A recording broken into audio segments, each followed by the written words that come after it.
Hello छात्रों, मेरा नाम Avtar Singh Rao. Asanpur education YouTube channel पे आपका स्वागत है। इस वीडियो में हम कक्षा 8 का जो आपके छठा अध्याय है भगवान के डाली उसके बारे में अध्ययन करेंगे। प्रस्तुत कविता के जो कवि हैं वो रामधारी सिंह दिनकर जी हैं और बहुत ही सुंदर तरीके से उन्होंने मार्मिक रूप से इस कविता का वाचन किया है। पक्षी और बादल ये भगवान के डाकिए हैं जो एक महादेश से दूसरे महादेश को जाते हैं। पक्षी और बादल को क्या माना है? भगवान के डाकिए। कवि कह रहे हैं कि पक्षी और बादल भगवान के डाकिए के समान है कि डाकिया जिस प्रकार गांवों में, शहरों में डाक को एक स्थान से दूसरे स्थान पर पहुंचाता है, उसी प्रकार पक्षी और बादल ये भी संदेश, एक देश का संदेश, एक देश की संस्कृति के बारे में, एक देश के संदेश को लेकर के दूसरे देश में जाते हैं और उस देश की संस्कृति का परिचय देते हैं। डाकिया संदेश पहुंचाने का काम करता है, तो ईश्वर का, प्रकृति का जो संदेश है पहुंचाने का काम कौन करता है बिना भेदभाव के?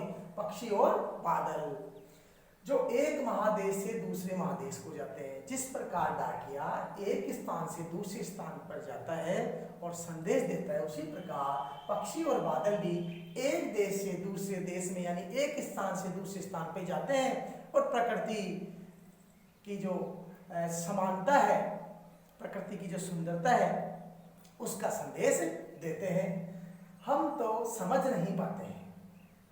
सभी को पता है कि डाकिये द्वारा दिए संदेश को हम पढ़ करके या बोल करके सुन लेते हैं या समझ लेते हैं, लेकिन पक्षी और बादल द्वारा दिया गया संदेश है, ये बादल आपके निर्जीव में आता है, पक्षी आपके सजीव में आता है। इन दोनों की भाषा है, हमें पता है, हम समझ नहीं पाते हैं।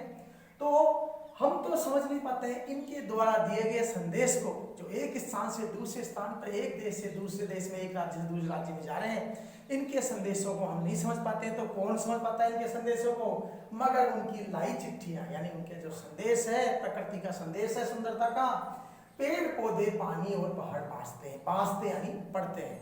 यानी पेड़, पक्षी और बादलों के द्वारा लाए गए संदेश के बारे में सूचना प्राप्त करते हैं, पौधे प्राप्त करते हैं सूचना, पानी और पहाड़ भी इस प्रकृति के द्वारा, प्रकृति की जो संदेश है, प्रकृति का जो पक्षी और बादल लेके आए हैं, ये पेड़ पौधे, पानी और पहाड़ पढ़ करके समझ जाते हैं और प्रकृति की अनुपम और अनूठी जो छटा है उसके बारे में अनुभव करते हैं। हम तो केवल ये आंकते हैं कि एक देश की धरती दूसरे देश को सुगंध भेजती है। आंकते का मतलब अनुमान लगाते हैं। कभी आगे कह रहे हैं कि हम तो केवल यही अनुमान लगाते हैं कि एक देश की धरती दूसरे देश को सुगंध भेजती है, अर्थात पक्षी और बादल ये एक देश की सुगंध को दूसरे देश में लेकर, सुगंध से तात्पर्य क्या है? प्रकृति की सुंदरता, चारों तरफ रंग बिरंगी जो छटाई होती है प्रकृति की, उसको सुगंध, प्रकृति की जो अनुपम छटा है उसको सुगंध का है।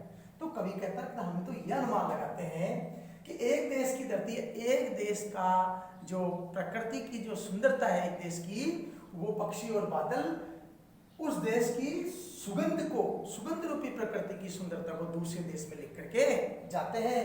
और सौरभ यानी सुगंधित हवा में तैरते हुए कौन? पक्षी और बादल। पक्षी अपने पैरों से उड़ते और बादल भाप से आगे बढ़ते हुए, तैरते हुए पक्षियों की पाखों पर तैरता है।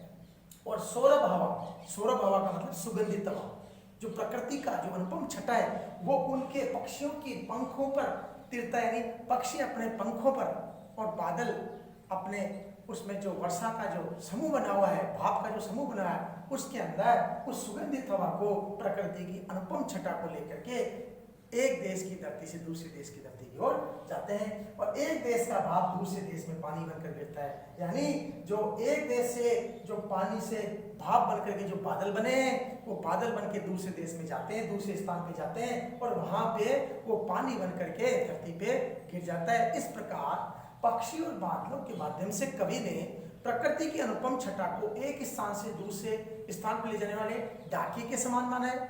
और सभी जो देश है वो एक संस्कृति का समूह है और इन संस्कृति और सभ्यता का जो परिचय है ये देने का माध्यम किसको बताया है? पक्षी और बादल को। इस प्रकार हमें भी पक्षी और बादल के समान एक दूसरे देश के साथ में, एक राज्य दूसरे राज्य के साथ में आपस में समानता और संस्कृति का परिचय देके भाईचारे की भावना से रहना चाहिए।